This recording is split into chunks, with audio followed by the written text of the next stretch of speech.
আপনারা জলদস্যুর অনেক গল্প শুনে থাকবেন। আজ আপনাদেরকে আমি স্বর্ণদস্যুর গল্প শোনাবো।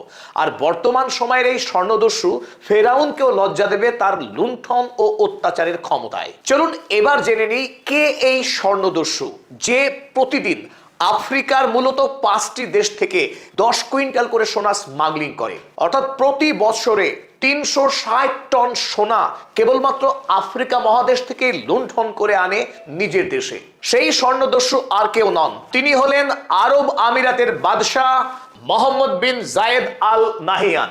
এই মোহাম্মদ বিন জায়েদ আল নাহিয়ান যদিও আরব দেশের বাদশাহ, কিন্তু তিনি ইসলামের সঙ্গে সম্পর্ক না রেখে, মুসলিম রাষ্ট্রগুলির সঙ্গে বন্ধুত্ব না রেখে বন্ধুত্ব রাখতে ভালোবাসেন ইসরায়েলের সাথে। আর আমেরিকার পদলেহন করাই তার নিত্যদিনের কাজ। ইসরায়েল এবং আমেরিকাকে হাতে রেখেই আফ্রিকা মহাদেশের সোনায় ভরপুর এমন 5টি দেশে প্রতিদিন নির্বিচারে সোনা লুট করছে এই মোহাম্মদ বিন জায়েদ। এবং তার এই লুণ্ঠনের কারণেই আফ্রিকা মহাদেশে গণহত্যা চালাচ্ছেন নির্বিচারে, এবং কোটি কোটি মানুষ তার এই লুণ্ঠনের কারণেই আজ সীমাহীন দারিদ্র, অপুষ্টির শিকার, এমনকি কয়েক লক্ষ মানুষ ইতিমধ্যেই খুন হয়েছে তার লালসার কারণেই। আজকের এই ভিডিওতে আমরা আলোচনা করব আফ্রিকার কালো চামড়ার মানুষগুলোকে নির্বিচারে কিভাবে খুন ও গুম করে দুবাইয়ে কিভাবে সোনার পাহাড় তৈরি করছে এই মোহাম্মদ বিন জায়েদ। যে দেশের মাটির তলে এক কোনাও সোনার মজুদ নেই, সেই দেশেই অর্থাৎ সেই আরব আমিরাতেই বর্তমান পৃথিবীর যে সোনার ব্যবসা হয় তার 28% সোনার ব্যবসা করে কেবলমাত্র এই আরব আমিরাত রাষ্ট্র। চলুন এবার দেখে নিই আরব আমিরাত কি ভয়ঙ্কর কৌশলে আফ্রিকা মহাদেশ থেকে কিভাবে সোনা লুণ্ঠন করে, আর তার লুণ্ঠনের ফলে আফ্রিকার দেশগুলো কিভাবে আরো দরিদ্র, আরো অসহায় হয়ে পড়ছে। শুরুতেই আপনাদেরকে স্বাগত জানাচ্ছি আপনাদের বন্ধু অধ্যাপক আব্দুল হালিম। চলুন শুরু করি। স্বর্ণদস্যু মোহাম্মদ বিন জায়েদ আফ্রিকা মহাদেশের মূলত 5টি দেশ থেকে স্বর্ণ লুণ্ঠন করেন, এবং প্রতি বছর যেটা আমরা বলছিলাম 360 টন সোনা, তার মানে 3600 কুইন্টাল সোনা প্রতি বছরে লুট করে আনছে আফ্রিকার মূলত 5টি দেশ থেকে। কোন সেই 5 দেশ শুনলে অবাক হবেন। সেই 5টি দেশ তারা গরিব, তারা অসহায়, অথচ তাদের টাকায় তাদের সোনায় দুবাই এবং আবুধাবির মতো শহর আলো ঝলমলে বিলাসিতায় ভরপুর। চলুন আমরা দেখে নিই কোন সেই 5 দেশ আফ্রিকার যাদেরকে লুণ্ঠন করছে এই আরব আমিরাত। 1 নম্বরে যে দেশের নাম নিতে হবে সেই দেশ হলো সুদান, তারপর কঙ্গো, লিবিয়া, সোমালিয়া এবং ইথিওপিয়া। এই 5 দেশ থেকেই স্বর্ণ লুণ্ঠনের মূল কারবার, স্মাগলিং এর মূল কারবার করছেন দুবাইয়ের শাসক মোহাম্মদ বিন জায়েদ। তবে প্রথমেই আমরা যে গল্প দিয়ে শুরু করব সেই দেশ হলো সুদান। কারণ বর্তমান পৃথিবীতে সবচাইতে ভয়ঙ্কর গৃহযুদ্ধের সম্মুখীন যে দেশ তার নাম সুদান। অথচ সুদান আফ্রিকার গরিব দেশ হওয়ার কারণেই পৃথিবীর মেইন স্ট্রিম মিডিয়াতে তাদের নিয়ে কোনো কথা হয় না। সেখানে প্রতিদিন খুন হচ্ছে অসংখ্য মানুষ, ঘর ছাড়া হয়েছেন 14 লক্ষ মানুষ। 2023 সাল থেকে বিধ্বংসী গৃহযুদ্ধ চলছে, যে গৃহযুদ্ধ সংগঠিত হচ্ছে একদিকে RSF বিদ্রোহী গোষ্ঠী, যাদের নেতা আপনারা ছবি দেখছেন হেমেদ্তি, অপরদিকে সুদান সরকারের প্রধান ফাতা আল বুরহান, তার সরকারি সেনাবাহিনীর সঙ্গে এই বিদ্রোহী RSF এর সৈন্যবাহিনী প্রতি মুহূর্তে লড়াই করছে। আর এই লড়াইয়ে 2023 সাল থেকে খুন হয়ে গেছেন 1.5 লক্ষ মানুষ, 14 লক্ষ মানুষ ঘর ছাড়া, যারা এখন মরুভূমিতে খোলা আকাশের নিচে বাস করছেন। অপরদিকে 2.5 কোটি মানুষ তীব্র দারিদ্র, অনাহারের শিকার। তারা দুবেলা কি খাবার খাবে সেই খাবারের সংস্থান হচ্ছে না।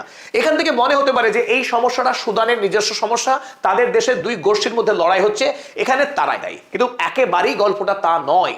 সুদানে যে গৃহযুদ্ধ হবে সেই গৃহযুদ্ধের ব্লুপ্রিন্ট তৈরি হয়েছিল দুবাই শহরে। দুবাই শহর থেকে এই মোহাম্মদ বিন জায়েদ তিনি তার ইসরায়েল এবং আমেরিকার বন্ধুদের সাথে নিয়ে সেই ব্লুপ্রিন্ট তৈরি করেছিলেন, এবং সুদানের এই বিদ্রোহী নেতা হেমেদ্তিকে প্রচুর পরিমাণে টাকা এবং অস্ত্র দিয়ে নির্দেশ দেওয়া হয়েছিল সুদানের যে অঞ্চলে সবচাইতে বেশি সোনা মজুত আছে সেই অঞ্চলকে দখল করতে হবে। তার জন্য যত টাকা লাগে, যত অস্ত্র লাগে সব দেবে আরব আমিরাত। সুদান এমন একটা দেশ, এই দেশের 90% এলাকাতে কম বেশি সোনা মজুত আছে, সোনার খনি আছে। তবে এই দেশের এমন একটা এলাকা দারফুর এলাকা, এবং দারফুর সন্নিহিত যে এলাকা সেই এলাকাতে সব থেকে বেশি সোনা পাওয়া যায়। এই সুদান থেকে প্রতি বছর যত সোনা উত্তোলিত হয় তার 35% সোনার উত্তোলন হয় মোটামুটি 3টে বড় স্বর্ণ খনি থেকে। তার নাম আমরা দিতে পারি এখানে Al Junaid gold mine, Darfur gold mine এবং কোরদোফান গোল্ড বেল্ট, এই তিনটে গুরুত্বপূর্ণ অঞ্চল থেকে দেশের 35% সোনা উত্তোলিত হয়। আর এই জায়গাকেই টার্গেট করেছিল মোহাম্মদ বিন জায়েদ এবং তাদের ইন্ধনে এই হেমেদ্দির সৈন্যবাহিনী এই গোটা এলাকাকে কবজা করে বসে আছে। ফলে কেবলমাত্র সুদান থেকেই প্রতি বছরে 95 টন সোনা আসে আরব আমিরাতে। এই পুরো সোনাটাই আরব আমিরাত কিভাবে লুণ্ঠন করে, এই আরএসএফ এর বাহিনী, যার হেড হেমেদ্দি, এই হেমেদ্দি যে সোনা সংগ্রহ করে সেই সোনা দেশের সরকারকে কোন রকম ট্যাক্স না দিয়ে চোরাই পথে হেমেদ্দির মাধ্যমে সেই সোনা চলে আসে দুবাই। ফলে জলের দরে নামমাত্র অর্থে কিনে নেওয়া হয় সেই সোনা এবং এই সোনা কেনার কারণেই গোটা সুদান দেশে চলছে তীব্র রাজনৈতিক অস্থিরতা। প্রতিদিন খুন হচ্ছে শয়ে শয়ে মানুষ। ইতিমধ্যেই গত 3 বছরে যে হিসেব দিলাম 1.5 লক্ষ মানুষ খুন হয়েছেন, অথচ পৃথিবীর মেইন স্ট্রিম মিডিয়া এই সুদানকে নিয়ে কোনো রকম খবরই করে না। এর কারণ এই আধুনিক সময়ের ফেরাউন তিনি মুখ বন্ধ করে রেখেছেন আমেরিকার, ইউরোপের, তাই পশ্চিমী দুনিয়া ঘুরেও তাকাচ্ছে না এই কালো চামড়ার মানুষদের দিকে। চলুন এবার দেখে নিই 2 নম্বর দেশ, যার নাম কঙ্গো। এই কঙ্গোতে যত পরিমাণ সোনা উত্তোলিত হয় তার 83% সোনা স্মাগলিং করে নিয়ে যাওয়া হয় এই মোহাম্মদ বিন জায়েদের ঘরে। এবং সেই খেলাটাও খুব ইন্টারেস্টিং, এক একটা দেশে এক এক রকম খেলা খেলে এই আরব আমিরাত। কঙ্গো পৃথিবীর এমন একটা দেশ যেখানে বর্তমান পৃথিবীতে সব থেকে প্রয়োজনীয় আকরিক, তার স্বর্গ ভান্ডার, সমস্ত রকমের আকরিক এই দেশে পাওয়া যায়। তাই চীন বলি আর আমেরিকা বলি, সারা পৃথিবীর চোখ এই কঙ্গোর দিকে। তবে আরব আমিরাতের চোখ এই স্বর্ণ বলয়ে। আপনারা দেখতে পাচ্ছেন এই ক্ষুদ্র অঞ্চল কঙ্গোর, এর নাম M23 এলাকা। এই এলাকাতে দেশে যে মোট সোনার খনি আছে তার প্রায় সবটুকুই এখানে অবস্থিত। তাই এই অঞ্চলকে দখল করবার জন্য আরব আমিরাত এক অনন্য কৌশল তৈরি করেছে। কঙ্গো দেশ হিসেবে বৃহৎ এবং সেখানে প্রচুর সৈন্যবাহিনী থাকা সত্ত্বেও তাদের হাতে আধুনিক কোনো অস্ত্র নেই, দুর্বল, প্রায় নিজেদের মধ্যে বিশৃঙ্খলা এমন সেনাবাহিনী রয়েছে। কেন্দ্রীয় শক্তি যেহেতু দুর্বল এই ডিআরসির, ডেমোক্রেটিক রিপাবলিক অফ কঙ্গো, তাই তার সুযোগ নিয়েই পার্শ্ববর্তী যে দুটো দেশ রয়েছে, একটি হচ্ছে উগান্ডা এবং তার পাশের ক্ষুদ্র দেশ রুয়ান্ডা। এই উগান্ডা এবং রুয়ান্ডা মিলিতভাবে এই যে আপনারা স্বর্ণাঞ্চল দেখছেন M23, এই অঞ্চলে 120টি সশস্ত্র সামরিক গোষ্ঠীর তৈরি করেছে। ফলে এই 120টি সশস্ত্র বাহিনী প্রতি মুহূর্তে উগান্ডা এবং রুয়ান্ডার থেকে অস্ত্র এবং অর্থ সাহায্য নিচ্ছে। এবং এই M23 অঞ্চলে যত সোনা উত্তোলিত হচ্ছে সেই সোনাগুলি চলে আসছে রুয়ান্ডা এবং উগান্ডার সরকারের হাতে। উগান্ডা এবং রুয়ান্ডার সরকার, তাদের দেশের সোনা যদিও প্রায় নেই বললেই চলে, অথচ তাদের ভান্ডারে বিপুল সোনা। সেই সোনা তারা কোথায় বেচবে? সিম্পলি সেই সোনা তারা বিক্রি করবার জন্য চুক্তি করছে এই মোহাম্মদ বিন জায়েদ আল নাহিয়ানের কাছে। তাই আল নাহিয়ান সেই সুযোগটা কাজে লাগাচ্ছে, সেটা পরিকল্পনা মাফিক, যে উগান্ডা এবং রুয়ান্ডার সরকার তাকে যে সোনা বিক্রি করবে আন্তর্জাতিক বাজারে তার যা দাম, তার অর্ধেক দামে বিক্রি করতে হবে এই মোহাম্মদ বিন জায়েদকে। একদিকে সে হার্ড ক্যাশ পাঠাচ্ছে এবং এই উগান্ডা এবং রুয়ান্ডা তারা বিপুল পরিমাণে অস্ত্র ঢুকিয়ে দিচ্ছে এই কঙ্গো দেশে, আর তারপর এখান থেকে সোনা লুট করে চলে যাচ্ছে আরব আমিরাতে। ফলে আরব আমিরাতে বিপুল পরিমাণে সোনা গিয়ে প্রতিদিন পৌঁছাচ্ছে, আর সেই সোনা বিশ্ববাজারে বিক্রি করে বিপুল পরিমাণের মুনাফা লুট করছে এই রাজবংশ তথা আরব আমিরাতের সরকার। এর ফলে সব থেকে যারা মার খাচ্ছে তারা হলো এই কঙ্গো দেশের সরকার, কঙ্গো দেশের জনগণ। তাদের দেশের সম্পদ তারা পাচ্ছে না, বাঁকা পথে স্মাগলিং করে চুরি করে নিয়ে যাচ্ছে এই আরব আমিরাত। এবং আরো এর একটি করুণ পরিণতি আছে। গত 13 বছরে 2013 সাল থেকে খেলা শুরু হয়েছে, ইতিমধ্যেই 60,000 মানুষ প্রাণ হারিয়েছেন কঙ্গোর। মৃত্যুর মিছিল চলছে কঙ্গোতে, আর ওদিকে আনন্দের মেলা বসছে দুবাই শহরে। তাই আমরা আধুনিক এই ফেরাউনের দেশে যে সমৃদ্ধি দেখছি, সেই সমৃদ্ধির পিছনে রয়েছে ইসরায়েলের সঙ্গে তার বন্ধুত্বের রহস্য এবং পৃথিবী জুড়ে, আফ্রিকা মহাদেশ জুড়ে এইভাবে নিরীহ মানুষকে খুন করে তারা তাদের দেশকে সমৃদ্ধ করছে। চলুন ছোট করে এবার আমরা তৃতীয় দেশের গল্পটাও শুনে নিই। লিবিয়ার নাম আমরা প্রত্যেকেই শুনেছি, বিশেষ করে মুয়াম্মার গাদ্দাফির সেই মর্মান্তিক মৃত্যু, যাকে আমেরিকা এবং নেটোর বাহিনী মিলিতভাবে এই লিবিয়াকে আক্রমণ করে বিদ্রোহী গোষ্ঠীকে খেপিয়ে দিয়ে মুয়াম্মার গাদ্দাফিকে খুন করা হয়েছিল। সেই মুয়াম্মার গাদ্দাফির দেশে একটা মহা গাদ্দারের জন্ম হয়েছে, যার নাম খলিফা হাফতার, যাকে আপনারা ছবিতে দেখছেন। তিনি একজন সামরিক নায়ক। এই লিবিয়া দেশের পূর্বাঞ্চলের বিস্তীর্ণ অংশ তিনি দখল করে নিয়েছেন এবং বহাল তবিয়তে সেই অঞ্চলের শাসক হিসেবে তিনি নিজেকে এখন জারি রেখেছেন। এই শাসক হওয়ার সময়ে তিনি একটা ব্যাপক চাল চেলেছেন, নিজে এই অংশকে তিনি দখল করছেন না। এই গোটা অঞ্চলে প্রচুর পরিমাণে সোনা পাওয়া যায় লিবিয়ার এই অঞ্চলে। এই এলাকার সোনাকে লুট করবার জন্য তিনি তার নিজের ছেলের নামে একটি কোম্পানি তৈরি করেছেন, যে কোম্পানির নাম হাফতার নেটওয়ার্ক। সেই হাফতার নেটওয়ার্কের সঙ্গে আবার এই মোহাম্মদ বিন জায়েদের একটা অনন্য চুক্তি স্বাক্ষরিত হয়েছে।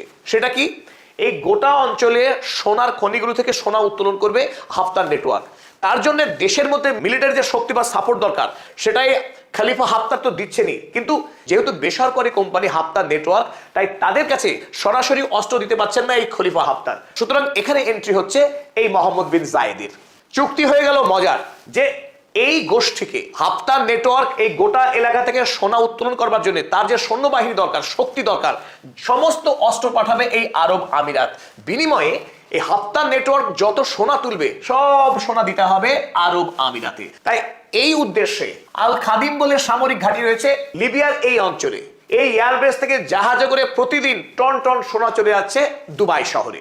লিবিয়া দেশে প্রতি বছরে যত সোনা উত্তোলিত হয় তার ৫৯% সোনা এই ঘোর পথে স্মাগলিং হয়ে চলে যাচ্ছে দুবাইতে।